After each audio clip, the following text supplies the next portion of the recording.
Yung ay mga staff ng nagre-rent Nakakatawa si Lacson, grabe. bahay na pag-aari ng isang tao. Meron ba kayong napansin doon nung ako'y nagtatanong sa kanilang dalawa Yes. kung sino po yung sumasagot? Kasi po kung Si Lacson na lang sana ang naging testigo. katulad namin, Memorya direkta yung tanong sa kanya, Eto. dapat siya po yung sumagot, Ito diba? yan. Gusto magtanong doon sa ating dalawang bagong witnesses. Oh, dapat In sinabi relation ko to sa'yo, the dapat na lang Vizcaya- magtanong. Vizcaya Romualdez issue. Then we'll excuse them already. Sige Mr. daw. Chair, gusto ko sanang magtanong lang sana Sige, kung go ahead. papayag ka. Of course. Sino yung Eto, may-ari ba talaga nung Naku, Lacson. bahay na yon? Your Honor, hindi po kami aware kung sino po yung owner mismo, but we are... I will answer that. Ang may-ari po dati, Doris Magsaysay Ho. Di ba? Lupit talaga And naman. you were there Ang as lupit. what? Staff ng tenant. May tenant kasi si Doris Magsaysay Ho. Na sila nakatira, sila yung staff. So nung nabenta, existing pa yata yung lease contract, so hindi sila umaalis. Ayun. Pero pinipilit silang umalis nung bagong owner. Galing ni Lacson. Allegedly, ang bagong owner is Martin Romualdez. Yun ang sinasabi. Yan ang sinasabi mo kanina. Yes. At referring to Vizcaya. No, Sanang magsalita ng Ayan, no, kaya makakasakit. nangyayari Pero yun ka naman ni ang Amy. nakikita ng mga Pilipino. Nakikita Yun. naman natin na parang wala namang pagtutuunan Wala nito. talaga. Imbis na may yung mga may kasalanan ay ang matakot. Ang Yes. mga nag-iingay pa ang sinisinda. So, ayan na nga, di ba? Huling-huli, halatang-halata yung style ni Lacson.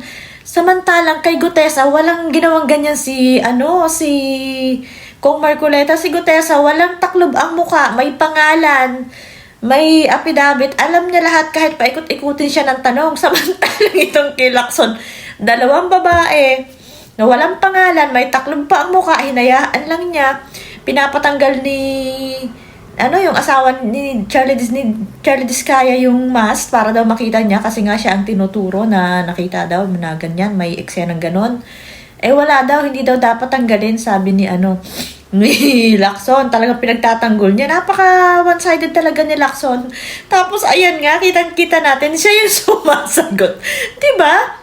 Tapos, ayan, yung video yan, ay parang ikinagalit pa yun ni Lacson at parang bastusan daw ang gusto. Di ba bastusin din daw niya? Kaya yung sinasabi, di ba, kung naglabas ng report yung minority, dapat daw yun ay bagay lang daw sa basurahan. Kasi gusto rin nila ng bastusan O, di ba? Naglabas kasi sila na parang, yung mga picture na kumakalat, mamaya, meron dito ayan yan yung pinilabas nila. Ayaw yan pakinggan ni ganyan ka baboy ang nangyayari dyan sa ginagawa yan ni Lacson. Ayaw niyang pakinggan kahit na sino, yung kanila lang ang gusto niyang sundin. Yung script lang talaga nila. Ako, I was a Eto little pa. bit disappointed. Mga bira ni Na personal ko to. Senator Marcoleta at Kasi Amy Marcos. sa kauna-unang hearing pa lang namin sa Blue Ribbon, sinabi ko na yun, there is a problem on coordinates. So, ibig sabihin, kahapon lang nila na naisip na totoo pala yun. Ayaw ko sanang magsalita ng makakasakit, pero yun naman ang nakikita ng mga Pilipino. Nakikita naman natin na parang wala namang pagtutuunan nito, imbes na may yung mga may kasalanan ay ang matakot. Ang mga nag-iingay pa ang sinisinda. True. Hindi dapat nakatuon lamang sa implementing agencies, sa iba't ibang kontratista, sa kung sino-sino lamang. Tama ang diin ng report na ang tanging isang komprehensibo, patas, walang takot na investigasyon lang ang makakatsak na tunay na salarin. Yung mga mastermind ang Yes. dapat managot. Binatikos din ng senadora ang biglaang paghinto ng Yan, investigasyon huminto matapos na ang kay testimonya Gutesa. ni Orly Gutesa Nawala na na nga anya'y si nagdulot Gutesa. ng pagdududa sa tunay na layunin ng ulat ng komite. Yes. When a finger points to the moon, we have to look at the moon, not the finger. True. Isa sa pinakamabigat na puntong binanggit sa pagdinig ay ang 30 Tamarind Street, ang umano'y drop-off point ng ₱1 bilyong binanggit sa testimonya ni Zaldico Yes. na ayon umano sa kanya ay personal na itinuro ni Martin Romualdez. Yung Bakit hindi natin tawagin kung sino yung may-ari? Nasaan yung kontrata ayun, ng, diba? yung Ito nasaan yung talaga lease yung mga taong contract? dapat Di ba? Nabanggit lang ang pangalan ni Martin Romualdez. Ayun, huminto na. Tatapos na kami.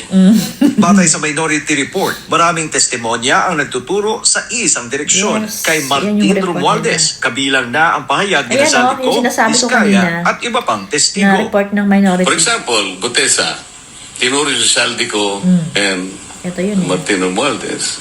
Si Vizcaya, nabanggit din ang pangalan ni Martin Romualdez. Yes. At yung mga iba, si Alcantara, si Bryce Hernandez, pinagtuturo kung sino-sino at papunta lahat sa direksyon ni Martin Romualdez. Ayun. So, 2 buwan nang nakaraan, ICI at DOJ, sabi, kasuhan na si Martin at si Saldi. Ang Saldi ko, kinasuhan, pero si Speaker Martin Romualdez, wala pa rin. Ang kinasuhan, sa halip kay Speaker Romualdez, sa rekomendasyon ng ICI at DOJ, ay si dating Senador Bong Revilla totoo. na naserban na ng warrant of arrest. Pang ano lang yan Si eh. Senator Joel, Panggulo. si Senator Jinggoy. Nanindigan naman si Senator Marcoleta na handa siya harapin si Romualdez sakaling ipatawag ito ng Blue Ribbon Committee. Yes. I really relish the opportunity that he will be invited by the Blue Ribbon Committee. And I promise you, you will not be disappointed on the questions that I'm going to ask. At di umano ay mga staff nang nagre-renta doon sa bahay na pag-aari ng isang tao. Meron ba kayong napansin doon nung ako'y nagtatanong sa kanilang dalawa kung sino po yung sumasagot? Kasi po kung nagtatanong ang isang katulad namin at dinidirekta yung tanong sa kanya, dapat siya po yung sumagot, di ba? Yes. Gusto magtanong doon sa ating dalawang bagong witnesses, no? In relation to the Vizcaya Romualdez issue, then we'll excuse them already. Mr. Chair, gusto ko sanang magtanong lang sana Sige, kung go ahead. papayag ka. Of course. Eto, Sino grabe si yung Lacson talaga. Huli, may-ari ang pa talaga grabe. nung bahay na yon? Your Honor, hindi po kami aware kung sino po yung owner mismo, but we are... I will answer that. Ang mayari po dati, Doris Magsaysay Ho. And you were there as what? Staff ng tenant. May tenant kasi si Grabe. Doris Siya Magsaysay ang Ho. sumasagot. Siya na lang sana nagtestigo Sila dyan. nakatira, sila yung staff. Kinuha na So, niya nung lahat dapat. nabenta, existing pa yata yung lease contract, so hindi sila umaalis. Pero pinipilit silang umalis nung bagong owner. And allegedly, ang bagong owner is Martin Romualdez. Yun ang sinasabi. Yan ang sinasabi mo kanina. Yes. That's referring to Grabe, Vizcaya. no? No, let's So, ayan na nga, di ba? Kitang-kita mo yung ginawa ni Lacson. Wala talaga siyang ano dyan. Ang dami nakapanood niyan. Wala siyang maiipalusot na talagang, bakit ikaw ang sumasagot? Di ba? Bakit hindi mo pasagutin yung dalawang babae yun? Bakit ikaw? Bakit kabisado mo? Di ba? Ano yun? Ikaw lang yung tanging ganyan. So, dyan pa lang, di bukyang-bukya ka na. At saka, kita mo nga, ayaw yung paniwalaan si Gutesa, yung inilabas ni Kong Marcoleta, na nag-volunteer na talagang buong tapang, na ngayon nga ay nawawala at hindi nyo, sabi nga pinag-recant na, at ang sinasabi, ang pinapasabi ay bumaliktad na at sabihin na binayaran siya ni Marcoleta sa kanikong Mike. Oh, yun ang sinasabi. So, hindi mailabas. Pero ang sabi nga ni Chavit Singson ay hawak niya nila Romualdez yata. Ang sabi ni Manong Chavit, kung hindi ako nagkakamali. Parang may ganung video siya eh. So, yun nga. Tapos ngayon, maglalabas ka ng tapos yun, inimbestigahan nyo as in talagang tinutorture nyo na yata yun para lang mag-recant. So, naparingat na daw naman, sabi ni Kong Mike dati. So, hindi pa rin nila pinapakawalan. So, ngayon, naglabas naman si Lacson ng testigo niya, 2 babae na walang pangalan, na walang muka.